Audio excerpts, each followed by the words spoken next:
Welcome to UNA Greater Lincolnshire's Challenge Seminar for this time of year, where the sun is getting brighter and golf is getting better.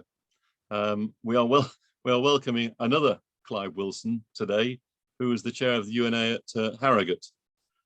This is our opportunity to put together some thoughts, some ideas on sustainable development goals, and we're delighted to invite Clive to share this and lead this out for us. So I'm going to hand over to Clive Wilson at Harrogate just to introduce himself and the session tonight. Thank you. Thanks very much, Clive. And as introduced, I'm yet another Clive Wilson, also a chair of a UNA group, but our group is in Harrogate. We met last night and we had Clive with us there as well. So it was good to have you in our midst. And there were actually some members last night from the Scarborough group as well. So it's a great community that we have at UNA. And it's a great pleasure for me to be with you this evening. So I'm going to try and share my screen. And the reason I say try is it's not just PowerPoint, it's PowerPoint with Slido. I think some of you may have used Slido before, but it allows us to collect some information from you through the presentation, so that makes the presentation a little bit more engaging. I'll explain as we go along. So let's see how we get on.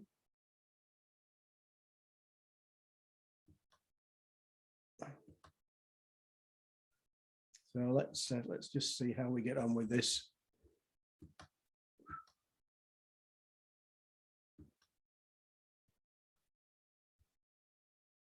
Right, so Bert, is that working okay? Yeah, that's perfect, Clive. Perfect. So Clive asked me to introduce myself. So I chair the UNA Harrogate group. I also work, my main job is as a consultant with Prime East, a consulting firm in Harrogate.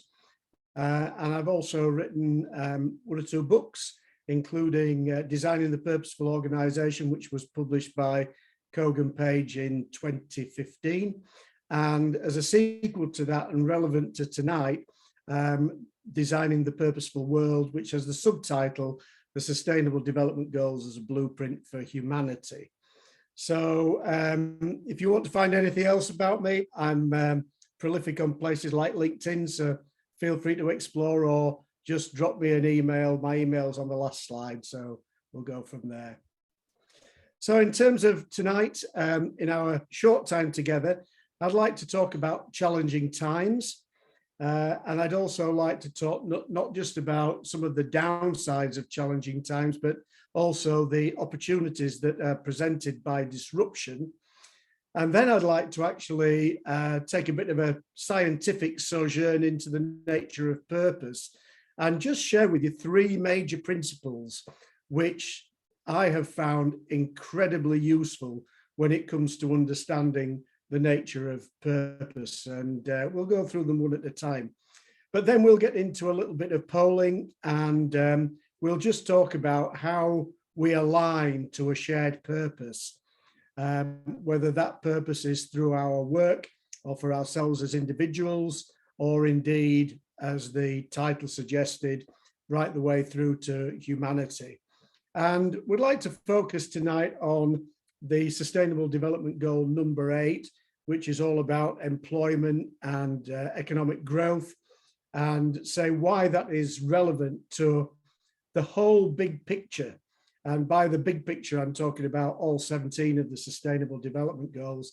And then we'll have a little bit of a catch-all to say, does any of this inspire you to take action? And we'll take some notes from you. So in terms of introducing Slido, there's two ways in. You can either take your mobile phone, and beware of data charges if you're on 4G, but just point it at the QR code on the screen there, and you should be able to enter Slido that way. It'll take you straight in, and if you do take that route, you won't need to put the code in. But if you can't get in and you'd rather get in through the browser, then you can just go to slido.com and put the code in, hashtag. Well, you don't have to put the hashtag in, it's just 314113, and that will also take you to the Slido polls.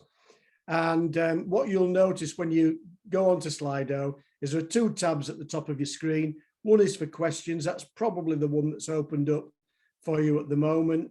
And the good thing about the Q&A facility in Slido is you can watch and see what questions other people have got. And if you think somebody's got a really good question, you can vote for it. And what that'll do is it'll give us a bit of a pecking order.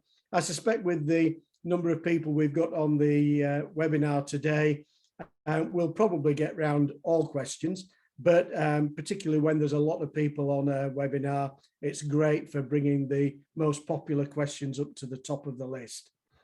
So I'd just like to talk a little bit about challenging times, and that image is one that we've become very familiar with, having had a pandemic. Certainly, as far as we've been concerned, since 2020, it's been a very strange few years, and it's upset us health-wise. Many of us have lost friends and neighbours and family, and it's been an incredible challenge, and also been a great challenge to the way the world has worked. It's just put us under tremendous strain. And of course, out of challenges like that do come opportunities. We think of some of the advancements of online technology and medical science and vaccinations.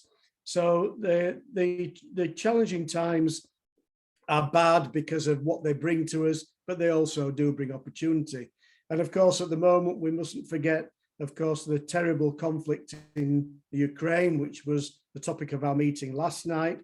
And also things like climate change. It hasn't gone away just because we've been faced by a pandemic and a major conflict. We've still got to sort out other aspects of sustainability. And to be honest, the pressure is on. And if we don't get it sorted basically this decade, then we're going to be in increasing difficulty, to say the least. So I also want to talk to you about 5 major disruptions and commend this report to you. So the report is called Rethinking Humanity. It's from a think tank in the States called Rethink X, simply rethink with an X at the end. You could Google it, but there is a link there. Maybe Bert could pop it into the chat, might be helpful. It's just www.rethinkx.com/humanity.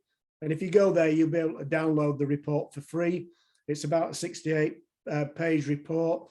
But the key thing is, it really introduces 5 major disruptions: information, energy, transport, food, and materials. And when you read the pace of change that is predicted for economic reasons in all these 5 sectors, and then you realize that they're all happening at once, you can see what sort of changes are going to be around the corner. So very, very briefly, information technology, the obvious one. Artificial intelligence is going to transform our lives. Energy, that big shift from oil and gas and fossil fuels to renewables. Transport, the shift to electric vehicles, autonomous vehicles, and also the sharing economy, because once we can call a car to appear at our doorstep without a driver and we just hop in and it takes us somewhere, why would we want to own one? We just share it with our neighbours and the community at large. And a staggering one for me was food. I had no idea till I read the report just how much technology had advanced. And now they're actually taking stem cells from animals and creating meat, which can be served up, and it tastes just like any other meat. It is real meat. It's not vegetarian meat, but it doesn't involve the slaughter of animals. So the fact of the matter with food is that the price differential at the moment, I think the first steak cost something like $250,000, but now it's on price parity. It costs the same for a clean meat steak in Singapore as it does for one from a slaughterhouse. And by the end of this decade, the prediction is that clean meat, as it's called, from something called precision fermentation, will be 1/10 of the price of meat from the slaughterhouse. So you've only to do the numbers to realize how much that will take off. And then the knock-on effects on land use and so on and so forth. It's going to be a real time of change. And finally, materials, the change from extraction to construction, the fact that we're doing a lot of 3D printing. When you put all these 5 changes together, you can just see that we're in for a decade that's just going to be totally revolutionary. And the point is of today's session is that all this is happening in workplaces. And so, you know, if you've got young people, I know there are people on the call today that interface with students and young people. So thinking about careers going forward, the opportunities are phenomenal, but you've got to really invest your time, effort and money into the places that are going to be the future and not the things of the past. So I said I'd offer 3 insights into the nature of purpose that have completely transformed my own practice. And I hope you'll find them useful as well. The first is this idea of life in a context. And Bruce Lipton was a stem cell biologist who discovered that if you put stem cells in one solution, you'll get something like lung tissue, and in another solution, that same human stem cell will give you something that might be akin to heart tissue. So he deduced that the stem cell got its purpose from its surrounding. And that is really important, because this applies whether it's to stem cells, human beings, teams, organizations, or the whole of humanity. So hold that thought and combine it with this second insight, which is about self-similarity. And so what you're seeing there are the leaves of a fern, and what you notice, and it's very beautiful, is that you can zoom right into the tiny leaves, and they've got similar patterns to the bigger leaves, and then to the biggest leaves. You'll see the same repeating patterns. And Benoit Mandelbrot was the guy who was the founder of fractal mathematics. And he said this plays out in so many ways.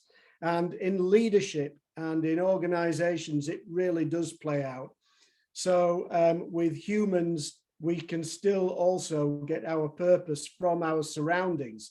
And the thing about human beings is it's not just who we are, it's who we think we are that drives our purpose. And it's not just our context, it's how we see our context.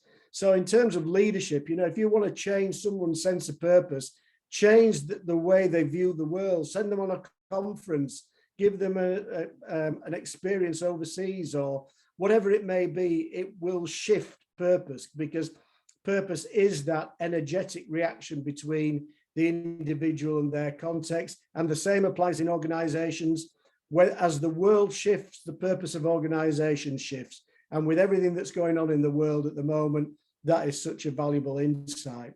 The third insight is the observer principle.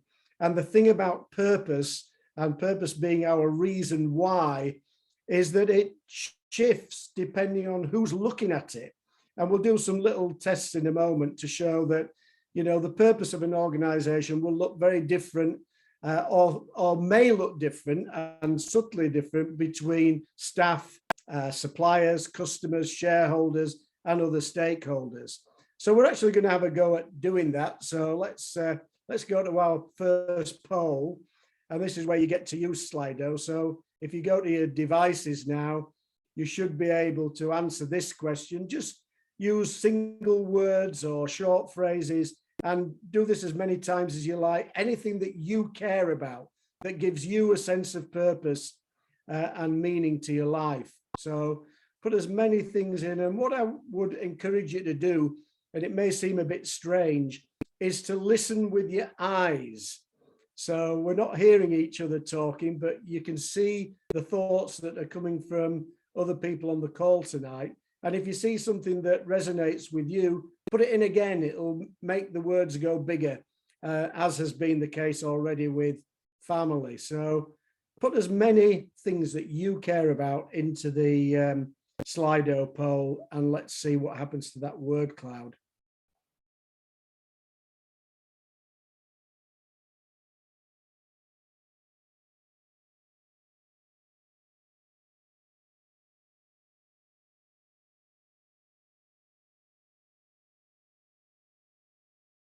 And I do this exercise in so many different contexts. I've done it with professional institutions, with students. I've done it with employees at an organization. I've had as many as, I think the most was about 700 people on a webinar, all feeding words in about what they really care about. And it's fabulous just to watch the word cloud grow. But even with our small number this evening, we can see that there's quite a range of things. And I suppose because this is a UNA meeting, it's not surprising that we're seeing so many societal things that people care about and that are coming in there.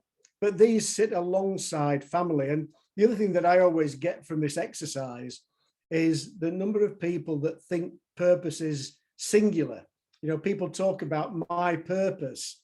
And in my experience, it rarely is singular. Most people I know care about more than one thing and have more than one purpose in their lives. And, you know, so things like family are equally as important, perhaps even more important than some of the things that we do in our professional or community lives. Anything on there, Clive, that you're noticing that you'd like to comment on? I think there's a set of values that sit behind that in going around. It's about the nature of relationships with people, relationships with their place, and both the historical and future. I think there's a time dimension in all of those that says it's not a static thing, it's a dynamic thing as well. Yes, yes, thank you. Well, let's go to another poll and now think about if you're working in an organization, think about the organization you work for. If you're consulting or if you're no longer working, choose any organization you like. It might be the last organization that you've worked with, or it might be one that you're hoping to work with. But one organization that you know, and just think of that through the eyes of customers. And what would you say the purpose of that organization would be through the eyes of customers? And again, put as many words or short phrases in as you like.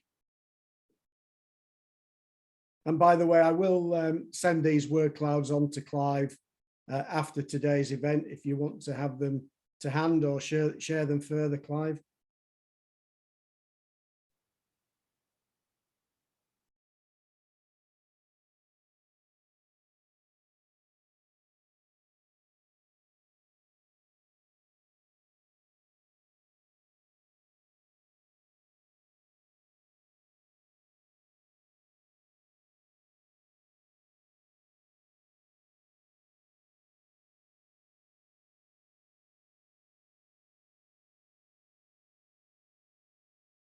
It's fascinating when you do this exercise with a big corporation, the diversity of views that you get is quite phenomenal.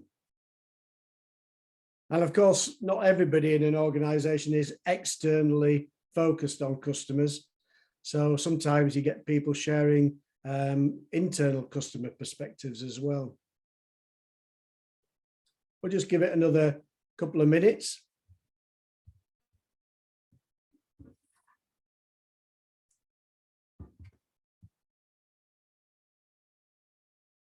Okay, let's do one more poll, and then we'll have a thought. So again, what is the purpose of your chosen organization from the perspective of society? So again, think of that same organization and ask, in what way does it impact society? What's its purpose? What good is it doing for the world?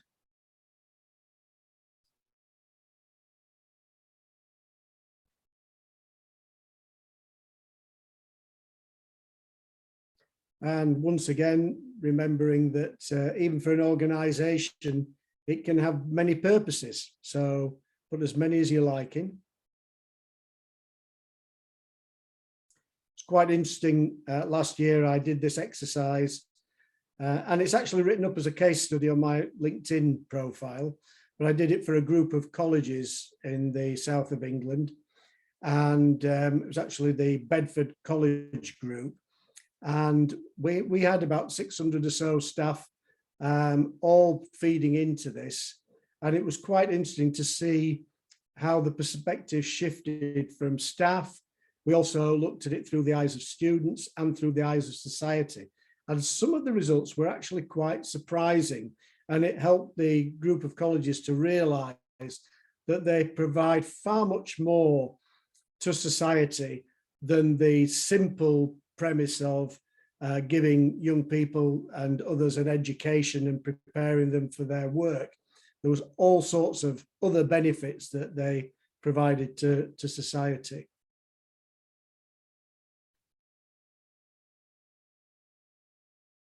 Fantastic. So, any other comments from anybody? Anybody like to say anything before we move on? Just feel free to unmute if you would.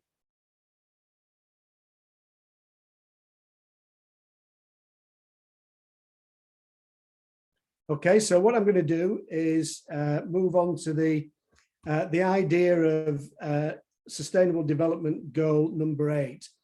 It's quite interesting, just looking at the Sustainable Development Goals as a whole, that actually once you've done an exercise with an organization to look at what is the benefit to society, and then you put the Sustainable Development Goals on the screen, they make the link, because it is that societal benefit that begins to align to the Sustainable Development Goals. And even though the year is 2022 and these goals were signed off in 2015 by world leaders at the United Nations in New York, there are still a lot of people in the workplace that haven't come across these goals. On the other hand, the number is growing rapidly. And I think the main reason it's growing rapidly is because a lot of large organizations have now signed up to these goals, and they're doing it publicly. And they're joining organizations like the United Nations Global Compact. And of course, the more they run with these goals, the more they then demand that their supply chains, their suppliers also stick to the Sustainable Development Goals. So smaller organizations that feed into the larger organizations are almost getting forced down this path. And that's a great thing, because that is the big hope. And that's why I'm making that premise that, the goal 8 of decent work and economic growth is probably what is going to be the biggest driver, in my view. And I'd be interesting to hear the views of other people here tonight, but it's probably going to be one of the biggest drivers to change and to actually getting these goals delivered. And particularly when you start looking at things like climate change and poverty and so on. I had an interesting conversation with a company the other day that distributes solar panels, and they've signed up to the idea of being net positive, in other words, being positive on all fronts, in line with a great book by Paul Polman, I must add, Net Positive. And they, although they're doing amazing good with the distribution of solar panels, they're now getting increasingly concerned about where some of the minerals come from, and are starting to look more deeply into that.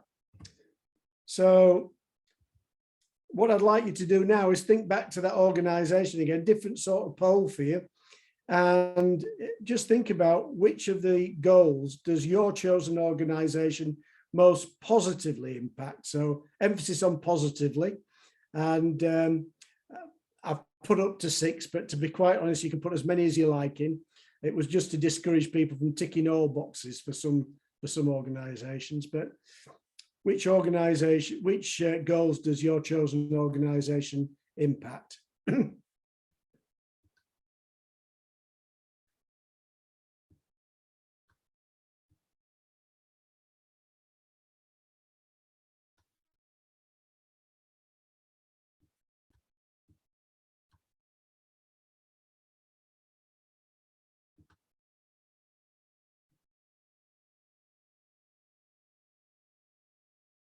You may have to page down on your phone to find some of the lower goals. Some of you have already done that because 17 Partnership for the Goals is the last one, and it's now up in the rankings.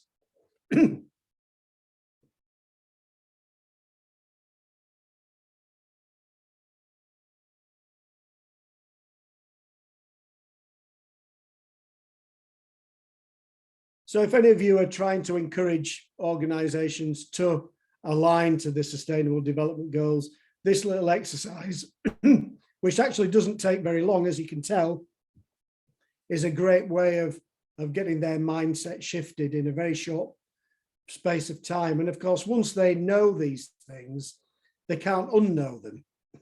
Once you know which Sustainable Development Goals your organisation is impacting, then there's no looking back. It's really a fantastic opportunity, and a great opportunity as well to shift your brand and demonstrate to the world that you're a force for good.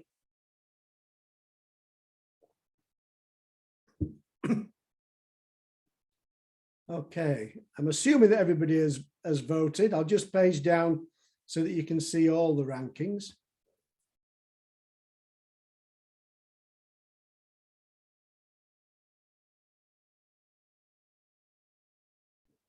So pretty well, one way or another, most of the goals, only poverty and clean energy that is not being visible.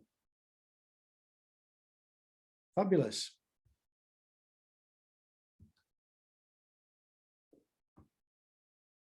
So my final question really for you is, these are the questions that have come up. So how does development embrace circular economy thinking? So would whoever ask the question, seeing as it's the only one, would they like to unmute and speak to us? Is it you, Clive? Yes. So speak a little bit to your question. What were you thinking? It was just in your introductions when you were going through the kind of ships and shapes of our modern world.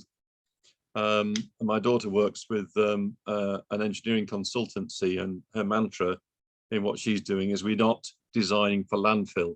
And I think you mentioned something about how you can design things and move things differently now and build things differently. But the whole aspect there, and there's other people on that's involved with our work with the UNA Greater Lincolnshire, saying how do you build circularity? So we're not in a linear process anymore. We instead of design, build something, make something, then stick it into landfill. It's how you reuse, repurpose, and see yourself as part of a living, breathing, circular agenda, Yes. a la Ellen MacArthur stuff, Yes. rather than just being economic growth and development, as traditionally thought.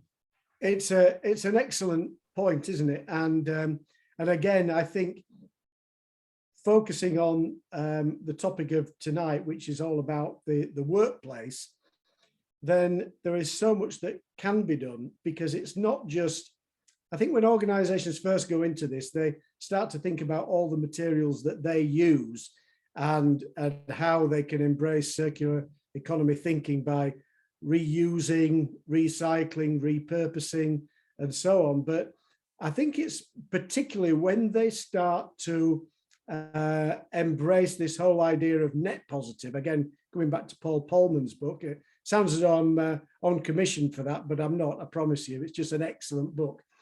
And when they start to embrace the full thinking and have conversations in the supply chain to actually put pressure to say to suppliers, when you're providing us with this material, do so in a way that at the end of life, either we can give it back to you, or there's a process for reusing, recycling, and so on. And interesting, one of the things that really hit home hard to me from Paul Polman's book was the idea that we sometimes think small organizations can't have big impact. But of course, in a lot of industries, they're made up of a lot of small organizations. And through things like trade associations and collaboration with others, they can have much more impact. So I think the whole idea of the circular economy is definitely one to grasp. So as that's the only question on there, let me just quickly go to the final slide, and then I'm going to stop sharing so that we can see each other again.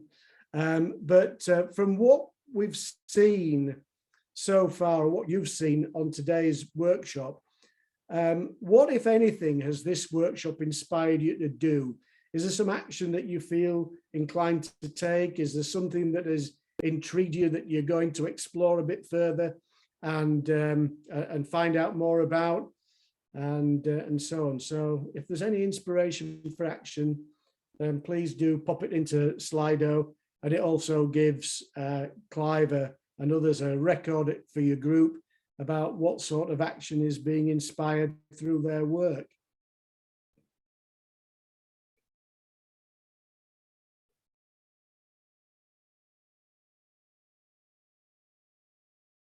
I think you can put as many in as you like.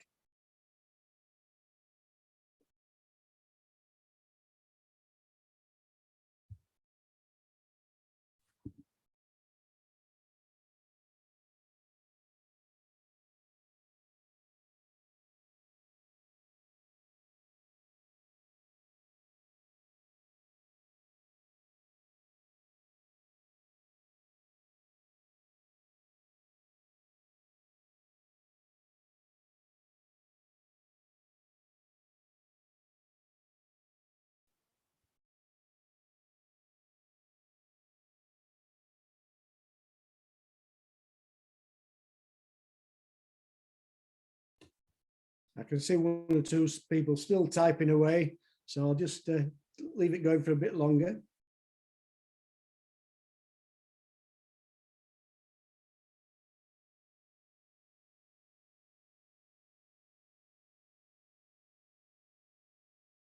For the person that think a bit more about how you might measure purpose in a company or a sector or an economy, then please do send me an email. As I say, my email will be on the final slide. The company that I mentioned earlier on that I work for, Prime East, has got a simple survey that you can use to measure not just purpose, but also all the conditions that need to align to purpose in an organization. So if you drop me an email, I'll send you a link to where you can get that diagnostic. I'll just page down so that everybody can see everything that's on the slide.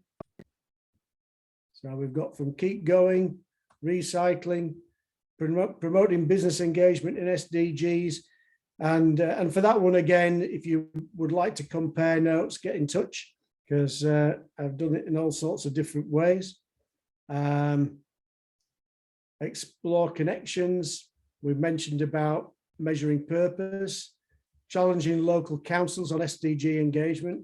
I mean, that's a massive one, and whoever has put that one, I wish you every success. And again, let me know how you get on.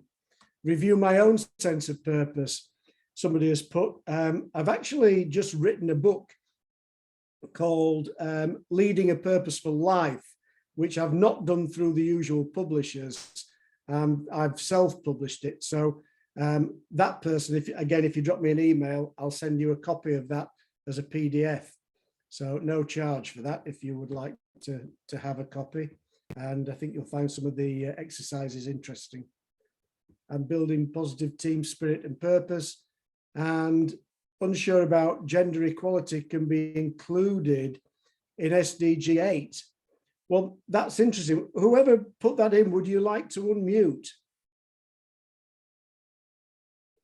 Just talk to us. Hi, David? Clive. It's myself. Hi, David. Hi.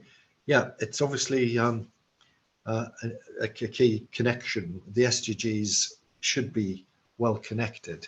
Yes. But one of the main problems is how to overcome, I suppose, the traditional, if I could call it that, gender issues in terms of carers, in terms of children, and so on.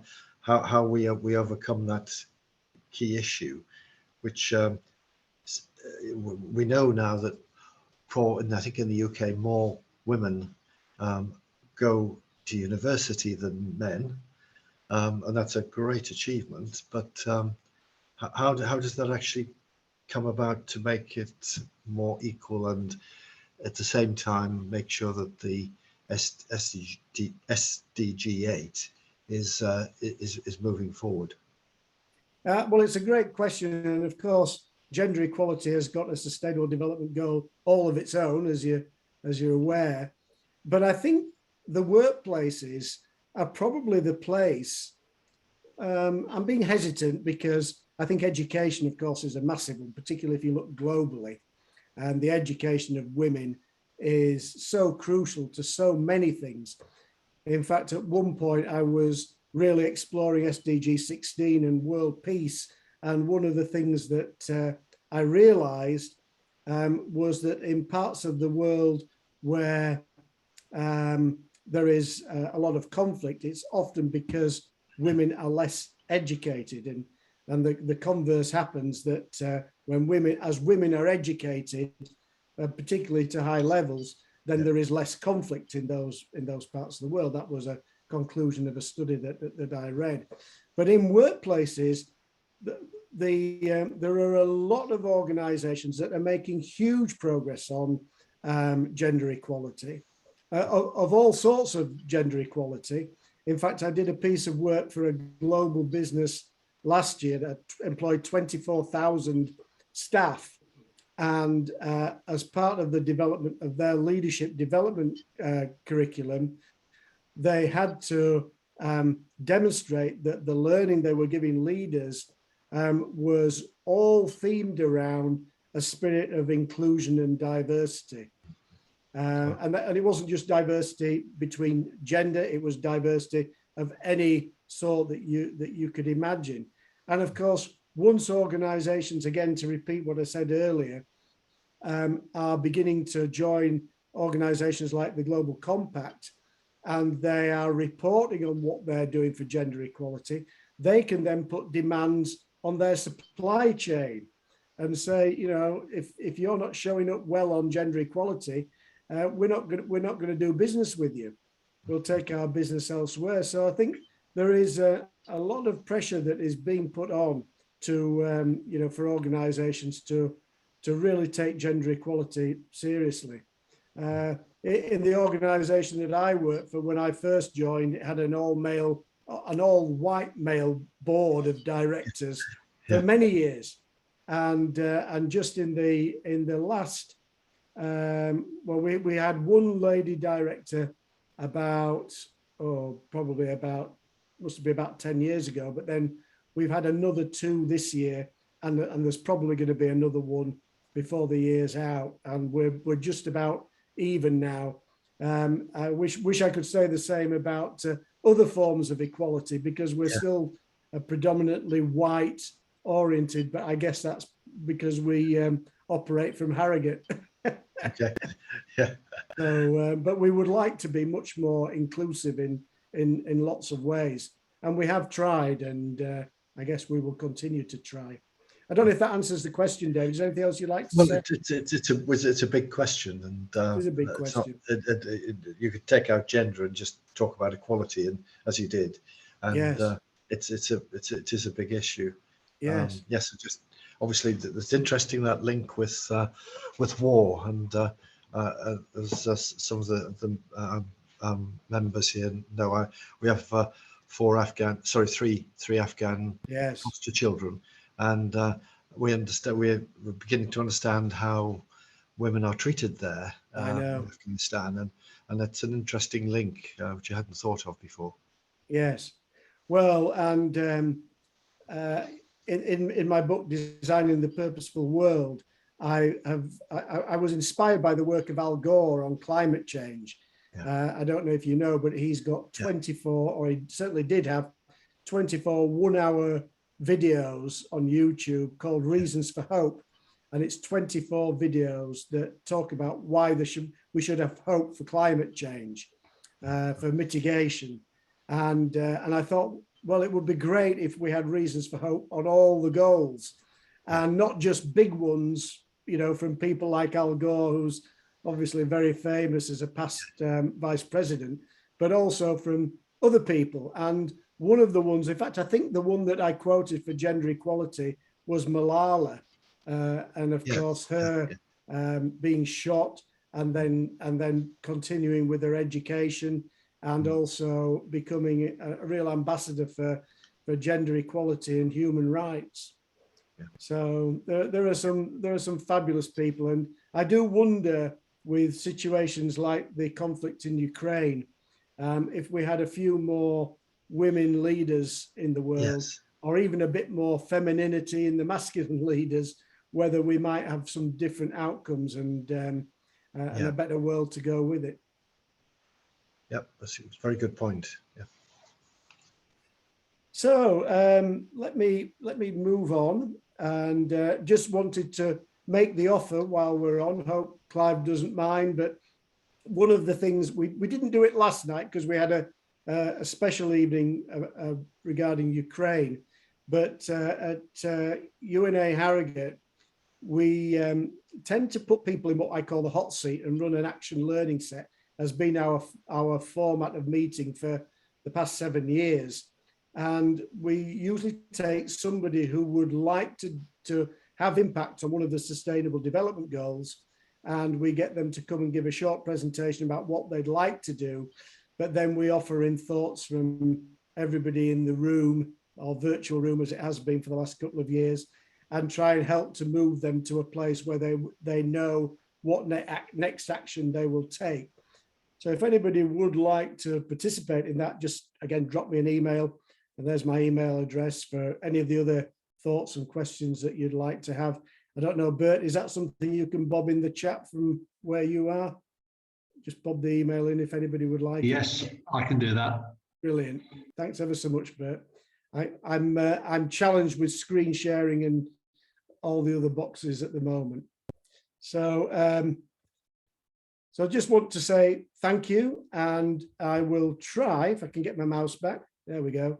I'll stop sharing, and we are within time, and have a few minutes for any questions or thoughts that you'd like to express. And forgive me if I missed any questions in Slido, because there was only the one at the time we got to the slide. I'm just having a look. No, there was just the one question, so I haven't missed any. Was there anything in the chat, Bert, that we ought to look at? No, nothing in there, Clive. Okay. Can I just start off? I know others will probably want to ask some questions or make some comments. We are in a world where we have these discussions. You're working with industry and business, but there's a supply chain of individuals coming through education that leave education every year. They are, they're in full-time learning or training till 18. And I've got this burning agenda that says, well, how on earth do we get this dialogue into mainstream dialogue of learning at all ages? And in particular, if we take the end where we're looking at people entering the world of work, and that's our focus for tonight, how does that fit within apprentice training programs? How does it fit within the programs which are run through up to university, when the focus is so often on the grade in the subject for accession to the next stage? Have you any thoughts on that? Well, it's a great question. It's a big question, Clive. There are so many ways of answering it.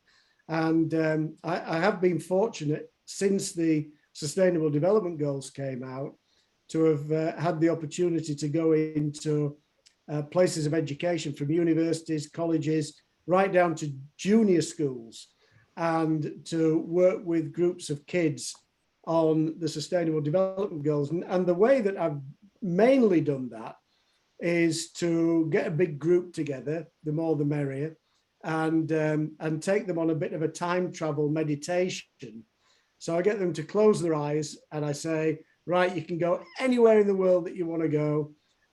You get to pick it, and I want you to close your eyes, and I want you to take yourself to the year 2030, and I want you to envisage that place in 2030. Take a look around, see what you see, talk to people in your mind, look around the corners, look into the vegetation, look into the cities, and just make a mental note of what you see. And I get them to go maybe visit 3 places and try and get them to go to different places. And then I get them to share what they saw. They usually get them to talk to a partner first in the room and then share with the wider audience. There's always people that are happy to share. And it is amazing the consistency of the future that everybody sees. Everybody sees the same world. They might see it through, as we said earlier on, they might see it through a slightly different lens, but broadly it's the same world, and it is the world that is described by the Sustainable Development Goals. I mean, on the subject of conflict, just to show that it even works at 7 years old. Was it 7? No, it was 10 years old. We did this at a school. We had 3 year groups, and at the end, this girl, she put her hand up. She said, "I'll tell you where I went." So I said, "Oh, go on and tell me where you went." She said, "I went to Syria," and this was a few years ago when the conflict in there was at its peak. And I thought, "Oh gosh, what's coming?" And I said, "What did you see in Syria?" She said, "Well, I went to a playground and I saw the kids playing, and the playground was beautiful, and the houses and the shops were beautiful, and the parents were sitting in cafes at the side of the playground. They had the laptops out and they were working away, and everybody was happy." And you have to forgive me, but it chokes me up every time I tell that story, because that's a 10-year-old girl, and she was a Muslim girl as well. So I don't know whether she had any actual connections with Syria, but she saw that so clearly. And another guy who was a mature student at a university, who he decided to take himself to the bottom of the ocean, and he told the story of that he saw the ocean clean and free from rubbish, and he explained that he was a scuba diver, but he'd never thought that he would be able to bring that into his work. And he made the commitment there and then that he was going to dedicate his life to cleaning up the oceans. So, it just shows that and that's why that first concept of, who we are, how we see the world and what we care about is so important in our, in terms of purpose. And, I know that there are probably several people involved with young people in various ways on the call tonight, and I would just encourage to really get young people to think about what they care about and to align what they do, their education and their work, to that. Don't think it's just about getting a job and a job that's well paid. It's about doing something that that moves you and gets you out of bed in the morning. Clive, just lifting it up a level from individuals, Peter's just popped a question in the chat. The question being, do you think that the purpose of an organisation is discovered or invented? Well, again, it's a fabulous question, Peter. And I will answer it in 2 ways. One is to quote a great author, Frederick Laloux. That's Frederick without a K, and Laloux, Lalous. And he wrote a book called Reinventing Organizations. And in one of the chapters, he said something that really struck me. And he said, people tend to think that purpose comes out of the boardroom. And he said, it's not the way it works at all. He said, purpose is a living, breathing entity. And even the CEO is there to serve it. It is purpose that runs the company.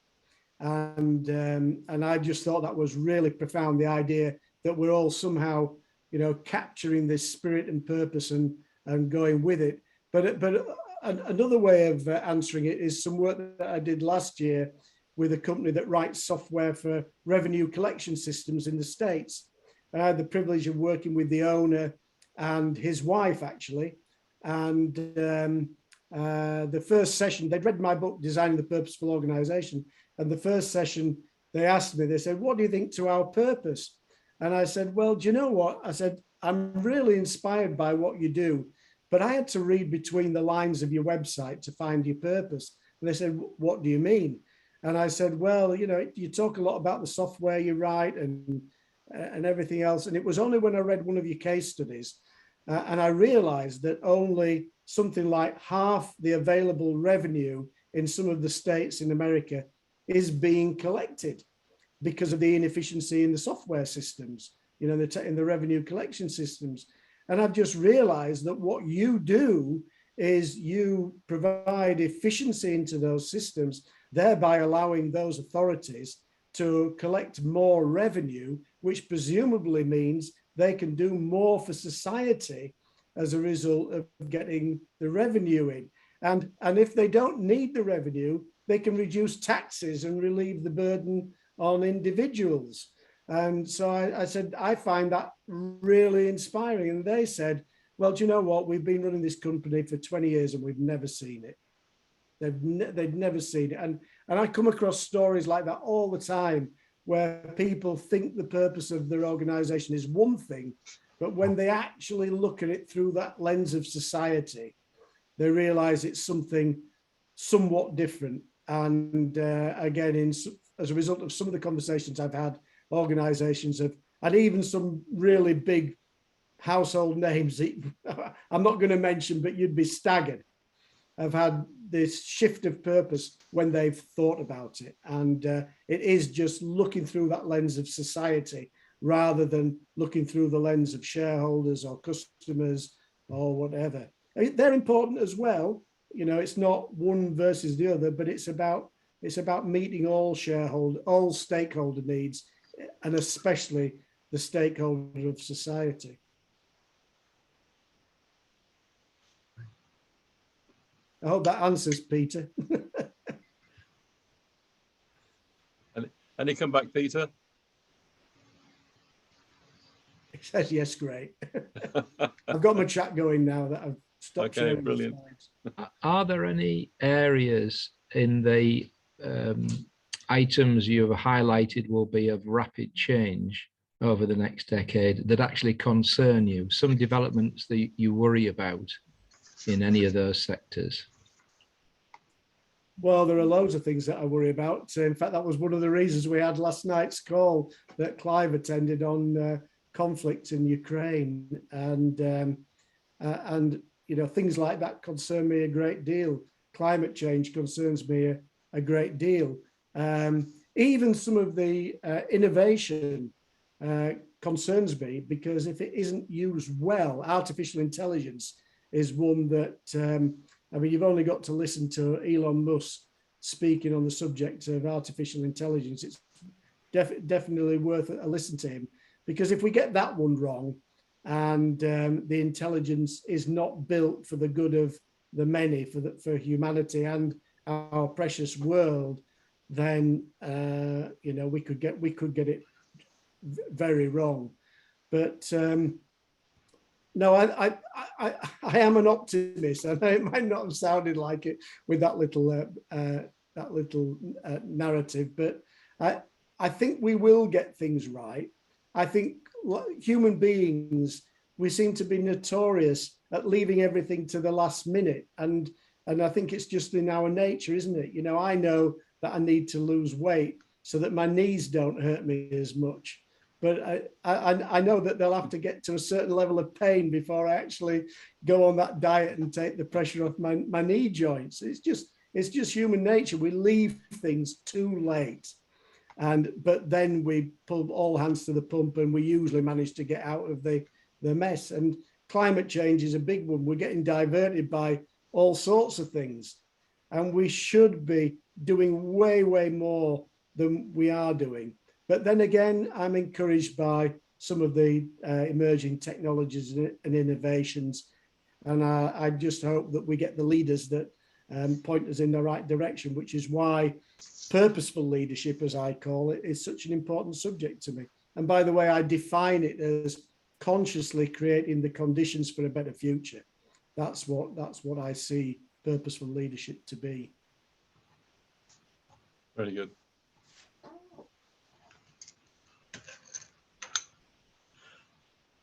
Well, you just muted yourself, Clive. There you go. Sorry. Yeah. Thank you so much for that. I'm conscious we are approaching time, Bert, are we? Yes, you are, Clive. That's us at the 60 minutes. Yeah, and just to show, I shared a story with the guys today at the golf club where we were having a natter afterwards about a man that I met at a distance in the end, because he was giving out some awards. I rarely got awards at school, but one occasion I got a progress award, I think it was. And the man turned up on the stage and he inspired me in a sense, because I quote this story quite often. He looked around the staff and pointed at one and said, you throw bits of wood at me in the woodwork room. He picked on another one and said, you made me feel small. He picked on another one. He said, you didn't do any good for me at all. And I was looking at these things thinking, I quite agree with you. And then he picked on one and he said, you changed my life. Yeah. And it was a man who'd given him a violin, support him in how to learn to play the violin. And the man I'm talking about is a man who's passed away now, but he was Sir Neville Marriner, who was the man that became the leader of the St. Martin in the Fields Academy. And his talk was, I don't know what to tell you lot, he said, but find something in your life you're really good at, do it with all your heart, and do it for others. Yeah. And I think that was something that struck home to me even years ago when I was, I think, 14. And that was an interesting which I can quote now from those years ago. So on that basis, thank you for what you've done tonight. I'm going to hand over to David to say a thank you. Thanks, Clive. Okay, well, Clive, we have two Clives, so it's amazing we have two Clive Wilsons. I know, just thank you very much from all of us here. Really engaging, very, very friendly. We'll have to meet more often, I think. This has been really engaging and lots of ideas, that the food for thought on purpose and personal purpose and what we're involved in, what that does for us. And you've also given us some hope for change. So thank you very much for this evening, and I hope we meet again. Well, thank you, David, and thanks everybody. And I do hope our paths cross again, whether it's in this group or our group or any other group. So bless you all, and thanks for having me.